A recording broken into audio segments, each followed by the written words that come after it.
Hello, welcome to Dong Nai Radio and Television Station. Here comes the news today. On January the 21st, the Provincial Propaganda Department, in cooperation with the Provincial Journalists Association and the Trấn Biên Literature Center, held the opening ceremony of Canh Tí Spring Newspaper Association 2020. For many years, Spring Newspaper Association has always been an attractive cultural event, attracting journalists, artists, readers, and people in the province to visit traditional Tết. The Spring Newspaper Festival this year exhibited and introduced nearly 400 publications, books, newspapers, magazines, newspapers, and journals of departments, agencies, press agencies in the province and cities throughout the country. In addition, 100 outstanding images of current news, politics, economy, cultural society in the past year are also displayed here. This is also a meaningful springtime attraction during Tết holiday for people inside and outside of the province. On this occasion, the organizing committee of the Spring Newspaper Association rewarded the news of departments and agencies and branches and the news of the communes, wards and towns in 2020. Boosting credit in retail such as housing, cars for individuals and small businesses, reducing interest rates for customers is a new direction of some banks this year. According to Fitch Solutions, Vietnam's credit growth this year may be 12.5%. The average exchange rate for this year will be 23,475 VND per 1 USD. With comments from both international and domestic organizations, stable but flexible monetary policy is still a priority in Vietnam's operating orientation.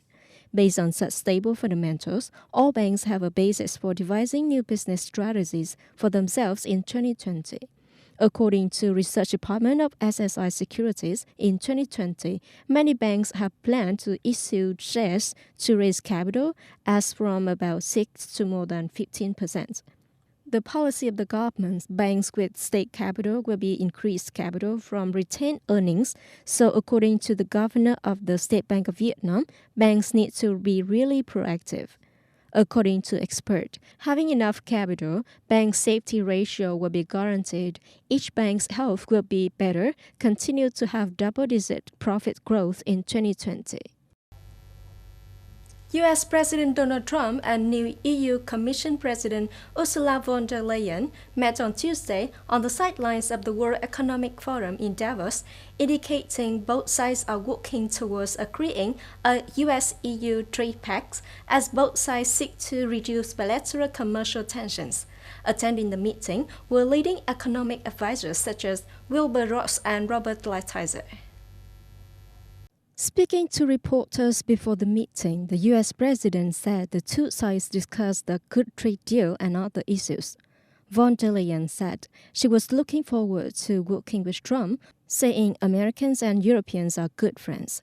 The meeting came shortly after France announced a truce with the United States over a plan to impose technology taxes that President Trump said was primarily aimed at the country's major technology companies. Mr. Trump has threatened to impose import taxes on many French products as a response. The EU confirmed that it would support France in this regard.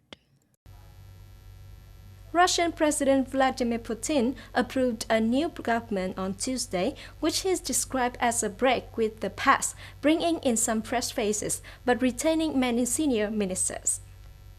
In the new government, Putin appointed his economic advisor, Andrei Belousov, as first deputy prime minister and named 8 deputy prime ministers.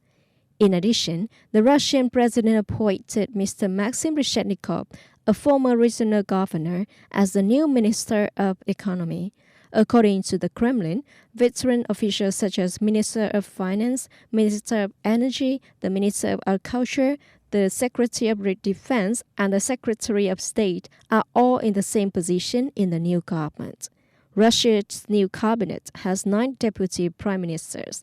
The Russian government was formed less than a week after President Putin revealed a comprehensive reform of the political system, which led to the resignation of former Prime Minister Dmitry Medvedev and his entire cabinet. That's all for the news today. Thank you for joining us and goodbye.